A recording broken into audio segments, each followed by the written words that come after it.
কোটা সংস্কার আন্দোলন ঘিরে রংপুর রোকেয়া বিশ্ববিদ্যালয়ের শিক্ষার্থী আবু সাইদ, আবদুল্লাহ আল তাহির ও ফল বিক্রেতা মিরাজুল ইসলাম নিহতের ঘটনায় ৩টি হত্যা মামলা হয়েছে। এসব মামলায় সাবেক প্রধানমন্ত্রী শেখ হাসিনা, সাবেক IGP, Rangpur DIG, police commissioner সহ ৭৮ জন আসামি করা হয়েছে। সুষ্ঠু তদন্ত শেষে দৃষ্টান্তমূলক শাস্তি দাবি করেছেন নিহতের স্বজন ও আইনজীবীরা। বেলা ১১টার দিকে রংপুর মেট্রোপলিটন তাজহাট আমলি আদালতে আবু সাইদ হত্যার বিচার দাবি করে মামলা করেন নিহতের বড় ভাই রমজান আলী। মামলায় সাবেক আইজিপি, রংপুর রেঞ্জের ডিআইজি, পুলিশ কমিশনার, বিশ্ববিদ্যালয়ের শিক্ষক সমিতির সাধারণ সম্পাদক, ছাত্রলীগ সভাপতি, সম্পাদক সহ ১৭ জনকে আসামি করা হয়েছে। এদিকে আন্দোলনে নিহত রোকেয়া বিশ্ববিদ্যালয়ের প্রকৌশল বিভাগের শিক্ষার্থী আবদুল্লাহ তাহির হত্যা মামলায় আসামি করা হয়েছে শেখ হাসিনা, ওবায়দুল কাদের, সাবেক স্বরাষ্ট্র ও আইনমন্ত্রী সহ আরও কয়েকজনকে।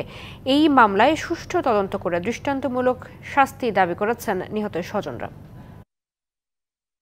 আমার চাওয়া এই মামলা অতি দ্রুত তদন্তর মাধ্যমে খুনিদের আমি ফাঁসি চাই।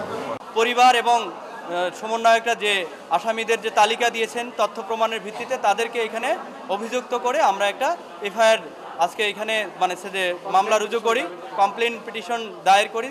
এই কমপ্লেন পিটিশন দায়ের করার প্রেক্ষিতে আমাদের মাননীয় আদালত এই মামলাটাকে চিট ফর এফআইআর অর্থাৎ এজাহার হিসাবে গণ্য করার জন্য নির্দেশ দেন।